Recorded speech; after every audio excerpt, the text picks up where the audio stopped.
Hey guys, I'm editing right now, and as I'm editing, I'm realizing that there's a few clips in here where I'm talking about a couple of books and there's some static. I don't know why. I filmed a whole lot that day, and this is the only video where it did it, so I'm not sure what happened with my microphone. You can still hear everything I say. There's a couple little few seconds where my voice drops down a little bit, but you can still hear me, and it's not enough that I feel like I need to refilm it. I really don't want to. So I'm just gonna forewarn you, there's gonna be a little bit of static here and there. It's gonna be in and out. It's nothing crazy, it's not constant. But bear with me, I'm very sorry about that. I really don't want to refilm a 30-minute video. It's not as bad that would warrant a refilm. So just fair warning, I apologize, bear with me. Not sure what happened, but yeah, okay, sorry. Hey guys, it's Sarah, and today we are going to talk about all the books I read in the month of May. It ended up being a really good month. I wasn't sure for a while how it was going. I felt like it was pretty slow in the beginning, and then at the end, I just kind of ripped through some stuff. But I did have a goal in the month of May to read on my Kindle every single night. And that helped tremendously because I did read on my Kindle, and that was a lot of fun because it was very much just, I'm picking whatever in the moment. I did not pick it up thinking, I'm going to read this. I just kind of scrolled through, and whatever really jumped out at me is what I ended up reading. So I read a few things on my Kindle. I was able to get through some good stuff, a couple little short ones, and then a couple like full-length novels. And then I have a couple of physical books as well. I also had a lot of library books this month as well, so that was kind of nice. But yeah, so we will talk about it. I have 11, so get going, Sarah. Okay, first one I read on my Kindle, and that is Intercepted, and this is by Alexa Martin. So this one is a football romance, and we had kind of just come off of the NFL draft, which I actually paid attention to. I don't always, but this time I really did because Georgia is my team, and we had a lot of guys up for the draft, which made me a little sad because I have to say goodbye to them. I loved watching them play so much. But we just came off a national championship, so they were expecting really big things for Georgia, and they weren't kidding. So first round draft pick was Georgia. A lot were in the first round, and a lot of guys went really early, and it was great. So I'm really happy for them. But we had just come off of that, so I was like kind of in a football mood. So I grabbed Intercepted when I picked up my Kindle on the 1st of May and decided what I was going to read. It was going to be that one. And so this is a football romance, and it follows a woman who is dating a football player on a team in Denver. And they have seemingly a good relationship. However, behind the scenes, it hasn't always been great. And you kind of learn that as you go along. But you see her deal with the other wives of the football players and her struggling to fit in with them and why and all that stuff. So it's a lot of drama. And basically another player joins their team, and kind of they have a little bit of a history, and you kind of see how all that goes, and relationships change and grow and all that stuff. So I will say this one I gave 3 stars. I thought it was good. It was entertaining, definitely a lot of drama. But I'm going to say it was good, but not great. And one thing that really bothered me was one of the male characters started doing things that were seemingly out of character for him, and I didn't like that. And it seemed like it was just, he was doing these things just because there needs to be more drama and there needs to be some sort of conflict to overcome. And I don't know, I didn't like it. I was like, this seems really out of character for him. Like, he has spent this whole time being this way, and then all of a sudden you're going to do something like that. It didn't make a lot of sense to me. So didn't love it. But yeah, so I gave it 3 stars. This is the first in like a companion series. I don't think I'm going to read the rest of them, to be honest. This is the only one I owned. So like, I'm good. Okay, the next one that I read, I listened to on audiobook, and I'm looking down because I have to say this name correctly, or close to correctly as I can. But that is Ring Shout, and this is by P. Deli Clark. I hope that's correct. And the audiobook is narrated by Channy Waits. This is one that I went ahead and checked out from my library. on audio, and this was a novella. It's like a horror novella, and I'd heard really, really good things about it, so I was interested in checking it out. And this one literally follows the Ku Klux Klan. Literally, these are the villains in this story. And what makes it a horror is that this kind of centers around the idea that hate can grow inside you and make you a literal monster. Like, it can literally take over your body and turn you into a monster. And that's what this is. That's what they become, like creatures almost. I kind of compared it to like The Walking Dead, like the zombies in The Walking Dead. That's what these people have become. They're mindless, they're brainless, they're just out for revenge. And the idea behind that was so brilliant to me. I loved that idea. This was also set in Macon, Georgia, which is where my dad is from. So that was pretty cool. I was like, oh, yep. And like a couple little like streets that were named or highways. I was like, yep, I know that. I know where that is because we've been there. So that was pretty cool. I did really enjoy that as well. And I just thought this was really, really well done. The narration was fantastic. This one is very violent, very gory as well in the descriptions of violence and stuff. So be wary of that. If you don't like a lot of gore, maybe don't go into this one, but I really liked it. I thought it was really good. I did give it 4 stars. It didn't completely blow me away, but I thought it was really great. Okay, the next 2 I'm going to kind of lump in together because they are books 1 and 2 in a novella series. So the first one is called Hearts in Darkness. This is by Laura Kay. And the second one is called Love in the Light. So it follows the same 2 characters. It's basically like a continuing story, but there's 2 of them and they're shorter, like a little over 100 pages each. This is an erotic romance, if you will. So this follows 2 people who get stranded in an elevator together, and they are in complete darkness in the first one. So they get on this elevator really quickly after the ride starts. The elevator shuts down, everything goes dark. They didn't even have time to like look at each other, or anything. So they don't know what the other one looks like. These are not people who've ever met. They don't know each other. And they're stuck in this elevator and they have no idea when they're going to get out. So they start talking, as you do. And the more they talk, the more they get to know each other and kind of have a little bit of a fun banter back and forth. And things end up getting physical in the dark. Completely they start developing an attraction, even though they have never laid eyes on each other, which I thought was really interesting. So that happens, and then the lights end up coming back on after they're already physical, and it just kind of goes from there. So yeah, these were a lot of fun. I will say that. I enjoyed reading them. I read them really quickly. I gave Hearts in Darkness 4 stars, and I gave Love in the Light 3 stars. I didn't like Love in the Light quite as much, but I thought it was fun. It was just a fun, really quick, very smutty, so very descriptive sexual scenes in them. But the first one had my most hated line. And you guys know what that is. You guys know what that is, but it had it. I put it on Instagram because every time I see it, I'm putting it on Instagram right now so I can point it out.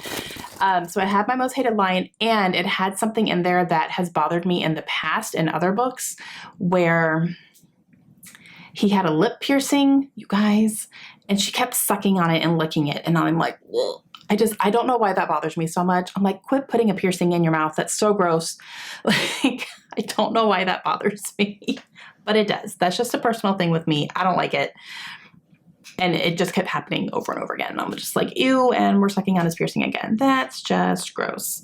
But yeah, both of these I read on my Kindle. And the first one, Love in Darkness, I had Hearts in Darkness, sorry.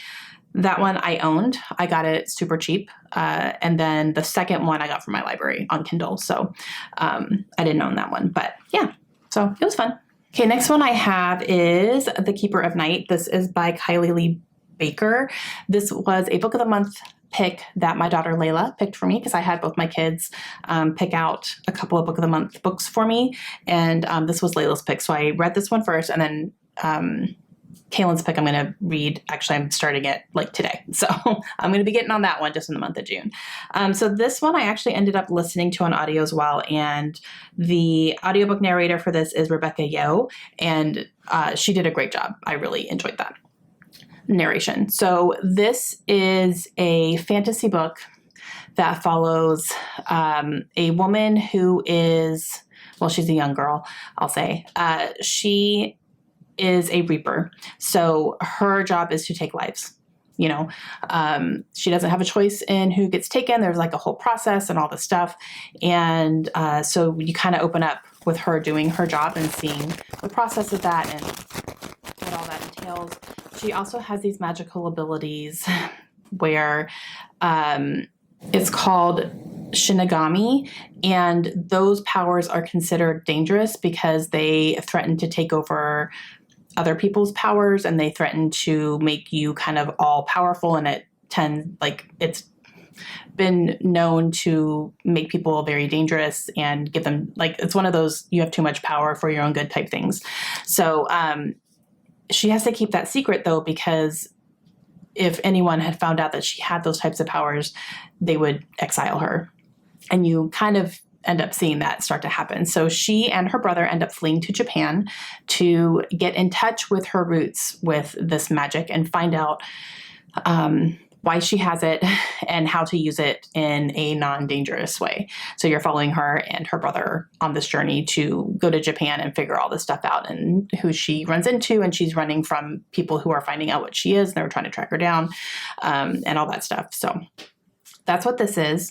I will say I really enjoyed the first half of this book. Like, it was going pretty well. I was like, okay, I'm really enjoying this.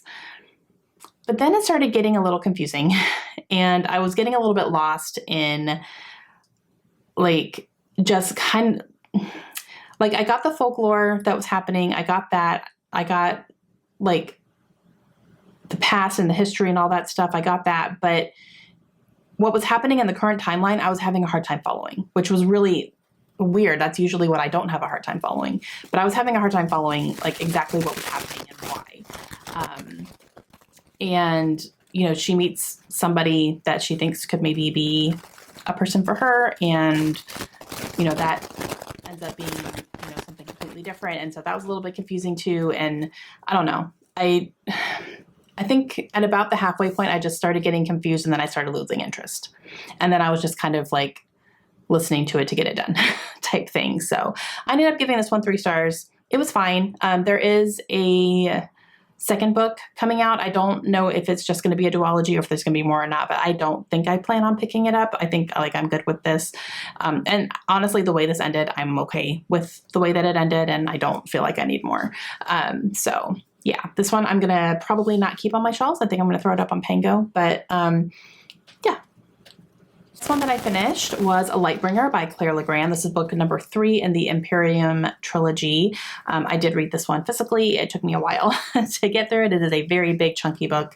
I do have a reading vlog for this one up where I finished some series, which I already have posted. So I'll leave that link down below if you guys want to see that. So I talk a little bit more about this one in there, but it's book 3 in a trilogy. So I'm not going to go into, like, what the synopsis is about. But as far as, you know, the basics, it's a fantasy that follows 2 queens that are a century apart, and but they do have a connection, and one is supposed to save the world, one is supposed to try to bring it down. So you're trying to figure out who is who, honestly. Throughout this whole series, you're trying to figure out which queen is which, and there's a lot of things that tie them together. There's a lot of things that are the same in both timelines. And so it was really interesting that way, how it all kind of crisscrossed and came together. So I will say for this one, I gave it 4 stars. I liked it. I wasn't blown away, but I did like the way that it wrapped up, and I did like the ending. So there is that. This is one that I got really bogged down by the details, and I feel like it didn't need to be this long. Same with book number 2. I felt like there were just too many details. I felt like I was reading 2 pages of something that could have been condensed into 1 paragraph, like that type of thing. I felt like it was really drawn out that way. So that kind of bothered me a little bit, to the point where I was skimming over some of the details because I just didn't care and didn't feel like it was necessary to describe things this intensely. So yeah, but I did overall really enjoy this series, this trilogy. I will keep it on my shelves. But yeah, so 4 stars for this one. Okay, the next one that I read was also on my Kindle. This is a book I got from NetGalley, and this is called A Novel Obsession, and this is by Caitlin Barash. And this one, I felt, had a lot of potential to be very, very creepy. So we are following a woman who is living in New York City. She's dating a man, and they are a little bit newer in their relationship. She's a writer and works in a bookstore. So she finds out that his ex-girlfriend lives in the city as well, where she thought she was like living in a different country because he is from the UK. And so she thought maybe his ex-girlfriend was from the UK. But no, she lives in New York City. She's American. And so once she finds this out, she makes it a little bit of a mission to find out who this woman is and find out a little bit about her to see how they compare as both dating this man. And she really takes it to a level. She inserts herself into this woman's life and becomes friends with her, starts hanging out with her, all while concealing who she is and who she's dating. So she keeps that all secret. And then, you know, obviously things are going to start coming out and things are going to explode and all that stuff. Okay. So this one I felt had so much potential, but it did not live up to it.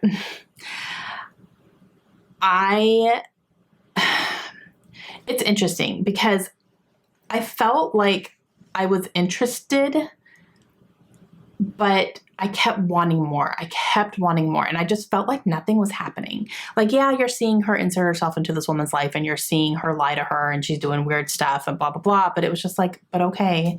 Like, I didn't think anything was over the top. I didn't think anything was weird or strange or scary or like creepy, or I was just like, all right. And I felt that way after the book was done. I was like, okay. Like, I ended up not really enjoying it. So like, I was interested in the story, but you know, enough that I didn't DNF it. But I was just like, man, this could have done so much. And it just didn't. Like, I wanted like single white female stuff. That's what I wanted. You know what I mean? Like, but no, that's not what happened. And the chapters in this book were so long, because I was reading on my Kindle, and, you know, at the bottom, you can see how long, based on your own reading speed, how long you have left in the chapter. And they were like over an hour. Some of them were almost 2 hours in one chapter. And I'm like, 2 hours in one chapter? Are you kidding me? There are breaks in between, like within the chapters where like good stopping points. So that's nice. But like, oh my gosh, it felt a little tedious. And yeah, I don't know. I really felt left wanting more from that book. And I ended up giving it 2 stars. It just wasn't what I felt like pretty much a stalker book should have been. And the ending was so abrupt, I felt like it almost cut off mid-conversation or mid-sentence or like mid-paragraph. I kind of went, wait, that was it? Like, it stopped so abruptly. So that was also kind of weird. Okay, guys. And then I picked up One True Loves by Taylor Jenkins Reid. And if the book darts will tell you anything, I loved this book. You guys, oh my gosh, so many like there's so many book darts in here. Oh my gosh. Okay. I listened to this one on audio as well. I'm tending to listen to her audiobooks because they're all narrated by Julia Whalen, who is my favorite audiobook narrator. I love her narrations and I eat them up. I love them so much. So, this one follows our main character, Emma, and she and Jesse are married. She's married to Jesse. They were high school sweethearts. They got married. They're living this great life. They're so happy, blah, blah, blah. And Jesse ends up going on a work trip. He's like a documentary, or is he a documentary? I feel like he does something where he travels a lot. And he took this helicopter ride out to a location to do some stuff, and the helicopter goes down and he is presumed dead because everyone else on the helicopter was dead. They just never recovered his body. So she is grieving, obviously. She's definitely grieving, and decides to move back home to live back with her parents and just kind of grieve and let that process happen and start to piece her life back together after that. after some time, after a couple of years, she ends up running into an old friend of hers from high school. His name is Sam, and they start dating. It's her first time, being with somebody again after her husband died. So she is hesitant at first and struggles with, whether or not this is okay, but they end up dating, and they date to the point where they get engaged. And while they're engaged, she gets a phone call that Jesse is still alive, and he has been located and found, and he's making his way back to her. So now she has a husband and a fiance, and what is she going to do? She struggles with that. What is she going to do? Her husband is back. She's literally moved on, and she has this other man that she's ready to marry, and yeah, so what is she going to do? Okay. I loved this book. I cannot scream that from the rooftops enough. There's only one little piece in this book that I really didn't like, a decision that she made that I just wish she didn't do, and she did it twice, and I was like, what are you doing? So that is the only thing that I don't want to say what it is because I don't want to spoil anything, but there's one decision that she made more than once that I was just like, what are you doing? Stop it. You're ruining things. But overall, this book was just so good. And it was really very much like, what would you do in that situation? I have no idea what I would do in that situation. I know what I wanted her to do, but I had no idea what I would do in that situation. And that is just so tough. And I love the dialogue. I loved the things that Sam said to her. Oh my gosh, so many of these are like things that Sam was saying to her. And I love their relationship together, and how it started and all this stuff. And just how supportive Sam was, even though that's a really hard position to be in when your fiance's husband shows up again, and you're trying to let her make her own decision. It's really hard. So I loved him for that, and just, yeah. And I do have the cover that I want coming to me. A friend of mine is reading it right now, and she said she'll send it to me when she's done. So I'm very excited for that. Thank you, Jenny. So when she sends me that one, whenever she's done, then I will transfer all of my book cards over into that copy. But yeah, oh, I loved it.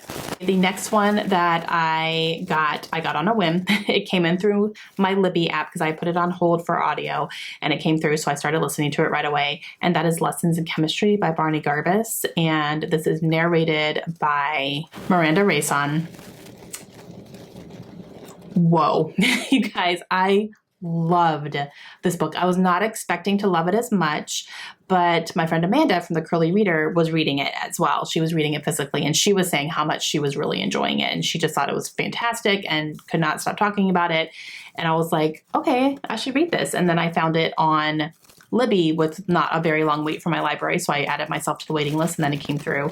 And oh my gosh, I loved it so much. It was such a surprise on how much I loved this book. So this is a book that is set in the 50s and 60s, and it is following a woman who is a chemist. And in the 50s and 60s, it was a very different type of society that we had, and men and women were viewed differently, and that is very, very prevalent here. So we see her as a scientist, and just how her mind works is very different than society. And you're really seeing that.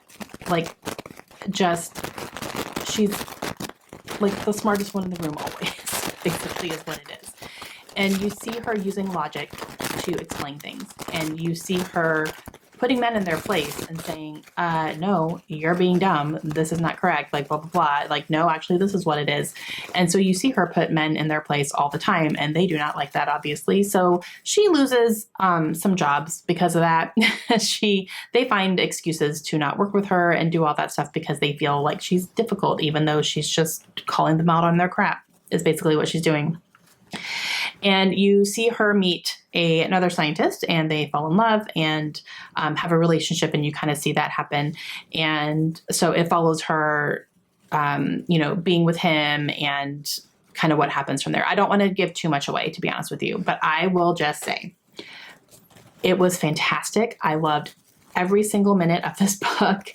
And I put it on my wish list now because I feel like I need to have a copy on my shelves. I really do. And I just loved it. I would definitely say if you like books that have women in STEM in them, this would be a great one, 100%. And, you know, the fact that it's set in the 50s and the 60s makes it even that much more interesting because of how society views women and women in the workplace and, you know, all that kind of stuff. So she's dealing with a lot of that. Sometimes it could feel a little bit over the top with the misogyny and the men treating her like, really every single man is going to treat her this way. Every single man, you know what I mean? So it is a little bit like that. So it's extremely prevalent and almost every single man she comes in contact with her treats her like crap. So I'm just like, but there's good men who don't treat women like that as well. You do see that too, but it can be a little overwhelming sometimes, but for the most, like, I loved it though. Like, I seriously could not stop listening to it. I laughed out loud so many times and I just thought it was fantastic. It was really, really great. And I gave it 5 stars. Okay, the next one I read was another library book. I actually started reading this physically from the library, and then I ended up grabbing the audiobook to finish it because I was having a hard time sitting down to physically read. It wasn't the book. It was me. I just had a hard time sitting down and concentrating. So I was like, you know, I'm just going to go ahead and grab the audio to kind of like help me pick it up more often. And that's ended up really helping. So that is The Guncle by Stephen Rowley. And this one was narrated by Stephen Rowley as well. So he was the narrator and he did a great job. I thought he was fantastic. So I read probably almost half of this book physically and then finished it out on audio. But this follows Patrick.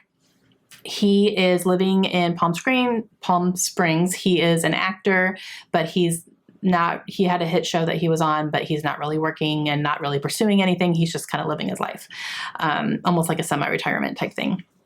And he gets a phone call from his brother that his sister-in-law has passed away.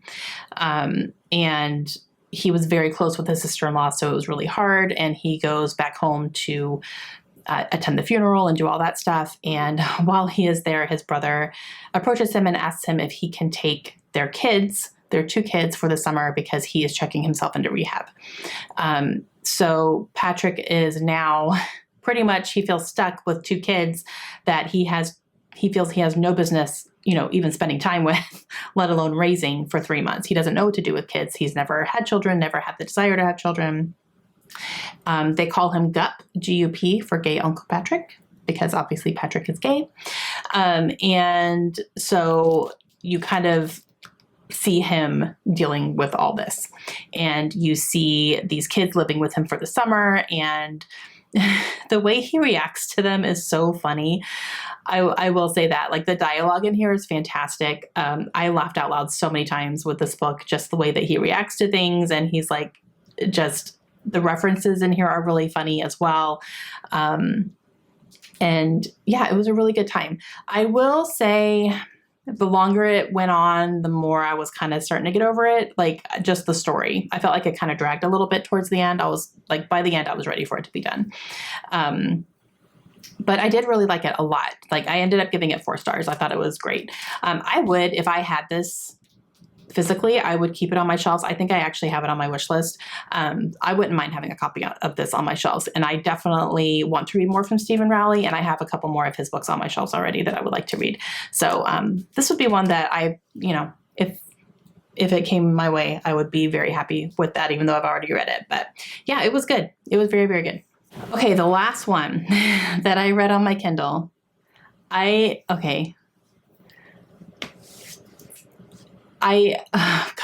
I read Bunny by Mona Awad.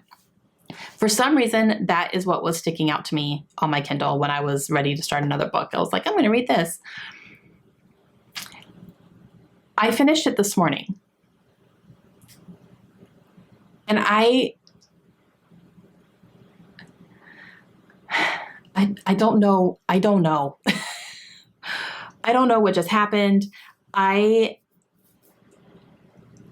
was able to follow the book because it's very, very weird. It's a very, very strange book. And I knew that going in. I had heard that.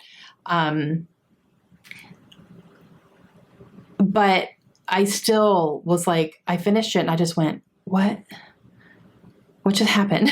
Like, I feel like I just woke up from this crazy dream where nothing makes sense. Okay, so this follows a woman who is attending a very prestigious university, and she is in a writing program, and you're following her being surrounded by other people in this writing program. And there is this group of girls who are in the writing program as well, and there's 4 of them, and they're like BFFs, always together, you know, that type of thing. You never see one of them alone, that type of stuff. And they call each other Bunny. So that's kind of where the title comes from.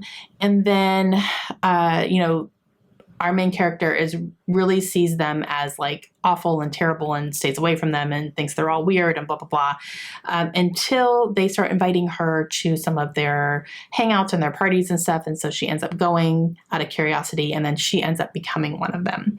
And so you kind of see like why they are the way that they are, what's going on behind the scenes, what makes them so close, that type of stuff. All the while, her best friend, who has nothing to do with this university at all, is trying to like, what are you doing? You need to come back to reality type thing.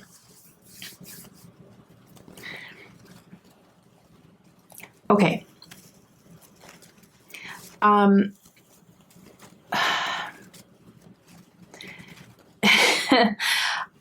I will say I was able to follow it. I understood what was going on the whole time. Like understood. Like I wasn't ever like going, I don't understand this book. So I understood it. I got it. Like I was reading it. I'm like, okay, this is what's happening. Got it. You know, some things changed along the way. Okay, got it. But I still feel like afterwards I was just like, what? Like, it was just crazy. It was crazy. And I don't know how else to describe it because I can't give anything away, obviously. It was definitely the strangest book I've ever read, but I also kind of loved it.